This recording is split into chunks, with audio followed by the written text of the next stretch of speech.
नमस्कार, आप देख रहे हैं बोल्ड स्काई। मैं हूं आपके साथ पूजा वशिष्ठ। पितृपक्ष में पितरों का श्राद्ध किया जाता है, लेकिन कई बार ऐसा होता है कि किसी मजबूरी की वजह से श्राद्ध नहीं कर पाते हैं। ब्राह्मणों को खाना खिलाना मुश्किल हो जाता है।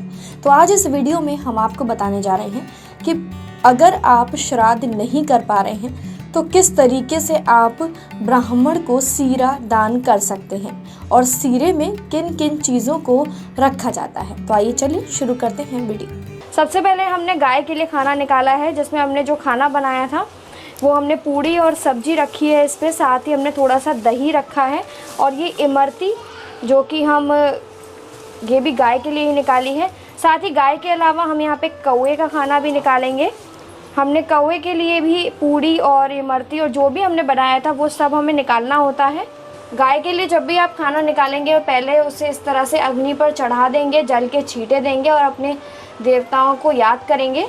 उसके बाद ही खाना हम आगे गाय को। और उसके बाद का प्रोसेस ये है कि जब आप पक्का खाना नहीं बना सकते हैं तो आपको इस तरीके से ये कच्चा खाना निकालना होता है। मान लीजिए कभी आपने श्राद्ध नहीं किया हो और आप लेकिन अपने पूर्वजों पितरों को खाना खिलाना चाहते हैं तो इस तरीके से सूखा खाना आप निकाल सकते हैं। और जिस दिन आपके पूर्वजों का श्राद्ध होता हो ये आपको उसी तिथि को करना है। और मान लीजिए अगर आपको किसी की तिथि याद नहीं है तो आप ये काम मावस के दिन भी कर सकते हैं। सबसे पहले मैं आपको दिखा देती हूँ कि हमने यहाँ पर ये चीनी निकाली हुई है। ये हमने खीर के हिसाब से निकाली है, तो इसके लिए हमने चीनी और चावल, साथ ही हमने यहाँ पर ये एक दूध का पैकेट भी लिया हुआ है। तो ये हमने खीर ज़रूर होती है श्राद्धों के टाइम पे, तो इसीलिए हमने ये खीर का सारा सूखा सामान निकाला है। अब मैं आपको दिखा देती हूँ कि आलू और टमाटर की सब्ज़ी के हिसाब से हमने ये आलू और टमाटर निकाले हैं और साथ ही ये नमक भी हमने यहाँ पर दिया हुआ है। और ये घी है, ये भी हमें ज़रूर दान करना होता है। तो सूखे सामान में ये हमारा थोड़ा महत्वपूर्ण सामान होता है। साथ ही एक दही का पैकेट भी हमने रखा है और आटा गेहूं का भी हमें यहाँ पर ज़रूर दान करना है। कितनी क्वांटिटी रखनी है सामान की ये आप अपने हिसाब से तय कर सकते हैं। ये हमने उड़द की साबुत दाल ली है। आप उड़द की कैसी भी दाल ले सकते हैं, लेकिन दाल उड़द की ही होनी चाहिए क्योंकि इस दिन इसी का महत्व ज़्यादा होता है। साथ ही सबसे ज़रूरी बात, हमने यहाँ पर ये इमरती ली है। श्राद्धों में जो मिठाई लगती है उसमें इमरती ही हमें खिलानी होती है और ये उड़द की दाल की होती है। और श्राद्धों में उड़द की दाल का बहुत महत्व होता है, इसीलिए हम मिठाई के तौर पर इमरती का ही इस्तेमाल करते हैं।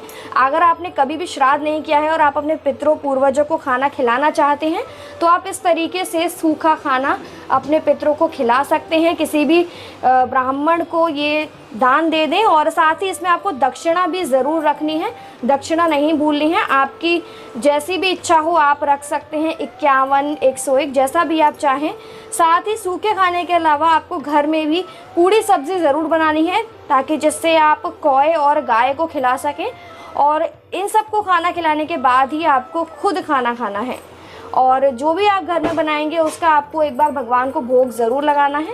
तो आप भी इसी तरीके से ब्राह्मण को शीरा दान दें और पितृपक्ष में अगर श्राद्ध ना कर पाए हो तो इस तरीके से श्राद्ध कर लाभ उठाएं। फिलहाल इस जानकारी में इतना ही। ऐसी ही और वीडियोस के लिए चैनल बोल्ड स्काई सब्सक्राइब करें।